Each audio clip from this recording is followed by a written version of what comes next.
This is, as I promised to you, the first part of the series of the audio book by video of The Last Children of Tokyo by Yoko Tawada. This is translated from the Japanese version by Margaret Mitsutani. The Last Children of Tokyo.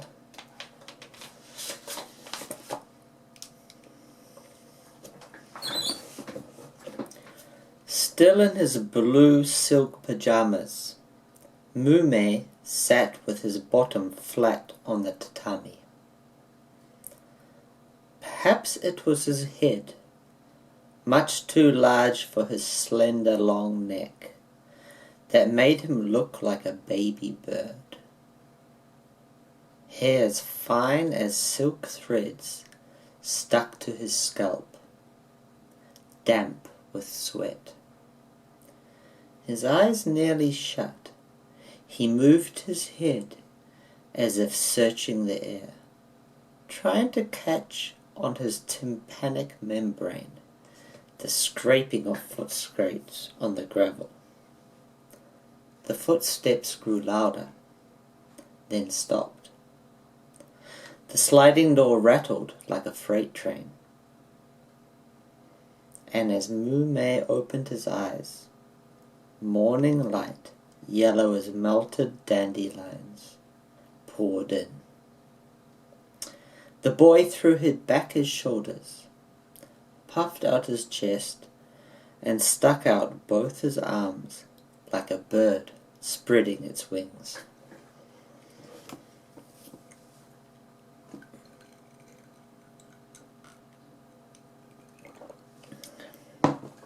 Smiling, deep wrinkles around his eyes, Yoshiro came closer, his shoulders heaving. No sooner has he lowered his head, lifting a foot to take off a shoe, than beads of sweat dripped from his forehead. Every morning, Yoshiro rented a dog from the rent-a-dog place on the corner to run along the riverbank for about half an hour. When the water level was low, the river looked like silver ribbons that stretched out much further than you'd expect. Long ago, this sort of purposeless running had been referred to as jogging. But with foreign words falling out of use, it was now called loping down, with an expression that had started out as a joke, meaning, if you lope, your blood pressure goes down. But everybody called it that these days, loping down, not jogging, because that's foreign.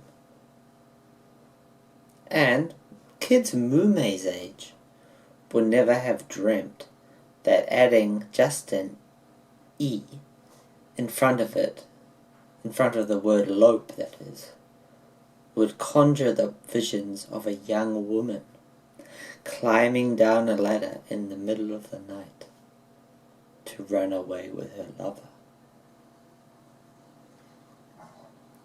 You know what I mean?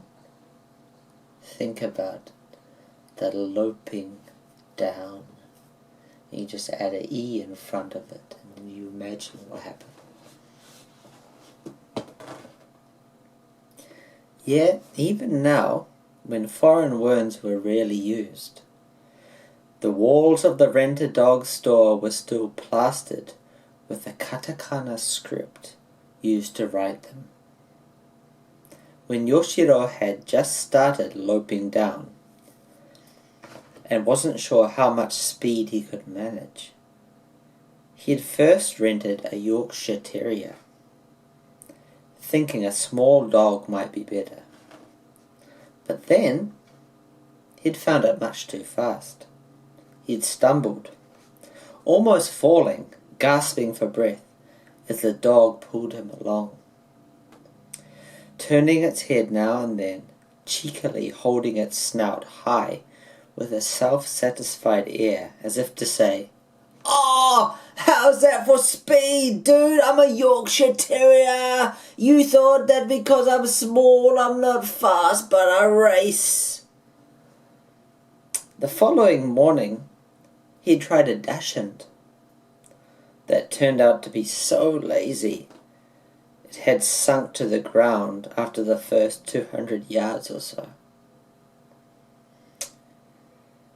And so it forced Yoshiro to drag it back all the way to the rent-a-dog place. "Some dogs sure don't like to go for a walk," he griped as he returned the animal. "A what? A walk? Oh yeah, a walk. Ha ha," the man behind the counter said, finally catching on. It was a superior sort of laugh. That's common when you're talking about a rent-a-dog place, because the guy at the rent-a-dog agency always has a lot of knowledge about the types of dogs that he will rent to you, much more knowledge than you will have. Do you know what I mean? Even with a cat, someone will see your cat and will say, "I studied cat breeding when I was on my off time at university 25 years ago, and your cat definitely is Burmese or Siamese." But they don't know shit. Anyway, the superior type of laugh that this guy at the rent-a-dog place had was directed at this old geezer who still uses outdated expressions like walk. Thinking about walk, when you say a walk in Japan, a walk. No one says that in the day of this book. The shelf life of words was getting shorter all the time, and it wasn't only the foreign ones that were falling out of use. Some words that had disappeared after being labelled old-fashioned had no hears to take their place. A week before he had rented a German Shepherd, which had been just the opposite of the dachshund. In fact, that dog was so well trained, he made Yoshiro feel inferior. Yoshiro could run at top speed until he was so exhausted he'd be dragging his feet, barely moving. But whatever the pace, the shepherd stayed with him, right at his side. When Yoshiro looked at him, the dog would flash back a glance as if to say, "How am I doing? Huh? Perfect, wouldn't you say?" Disgusted by all this exhaustion and exactitude, Yoshiro firmly resolved never to rent a German Shepherd again. So, Yoshiro had never found his ideal dog. And yet, when the man behind the counter asked, "Which breed do you prefer?" he was secretly pleased with himself. The way he hemmed and hawed and hawed, unable to come up with a reply. In his youth, Yoshiro had prided himself on always having an answer ready whenever someone asked who his favorite composer or designer was, or what kind of wine he preferred, or whether he liked cigars or cigarettes, or trying to smoke a nutmeg, or drying out a banana peel and lighting it on fire and sucking up the fumes, or growing a weed down the Maringi Bay Bush Reserve, things like that. Anyway, confident in his good taste, he had poured time and money into surrounding himself with things that would show it off. Now, he no longer felt any need to use taste as the bricks and mortar for a structure called individuality. Though shoes were still important, he no longer chose them as a means of asserting his identity. The Editan shoes he was now wearing were a new line recently marketed by the Tengu Company. Extremely comfortable. They resembled straw sandals.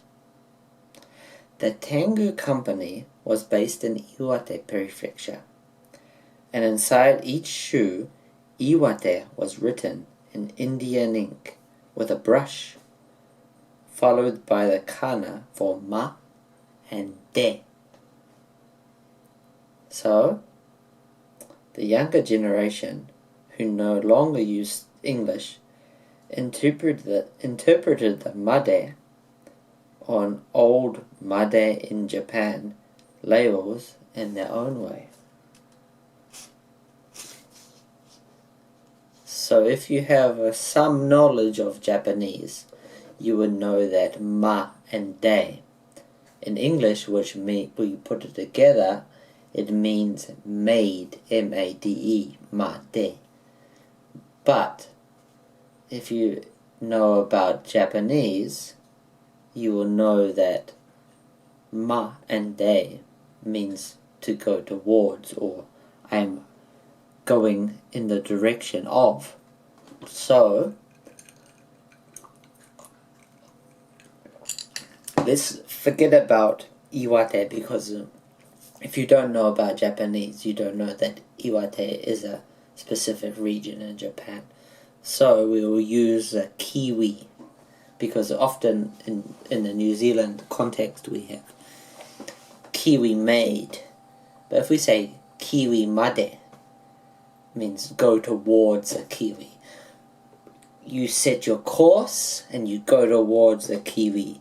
So in the context of this book, in this time which they're talking about, when they have Japan made, Kiwi made, it says go towards the light.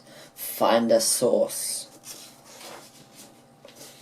Anyway, to continue with the story, in high school, his feet had almost seemed like a foreign appendage, the way they kept on growing, leaving the rest of his body behind, with soft, easily punctured skin that made him seek out brand-name foreign shoes to keep them covered with thick, hard rubber. While working for the company he had joined after university, he had always worn heavy brown leather shoes to hide the fact that he didn't intend to stick around very long. After publishing his first novel, he had spent part of the royalties on a pair of hiking boots. Before leaving home, even if he was only going to the neighborhood post office, he would lace them up tight in case he got stranded somewhere. It wasn't until he was past 70 that his feet felt happiest in wooden or straw sandals. This sort of footwear left his insteps exposed to rain and mosquitoes. Yet, as he gazed down at the bare skin, quietly enduring all these dangers, he thought, "These feet are just like me." And a desire to run welled up inside him. He'd been looking for something akin to straw sandals when he came across these shoes made by Tengu. ink. Stumbling as he took his shoes off, Yoshiro rested a hand on the wooden pillar to steady himself, feeling the grain of the wood under his fingers. The years are recorded in rings inside the trunk of a tree. But how was time recorded in his own body? Time didn't spread out gradually, ring after ring after ring, nor was it lined up neatly in a row. Could it just be a disorderly pile? Like the inside of a drawer no one ever bothers to straighten? Or my garage, my junkyard out the back, which you have seen, with a bloody pile of clay and what's that called? Potter's wheel, which you sat at and took me from behind while singing the song made by Harry Nilsson.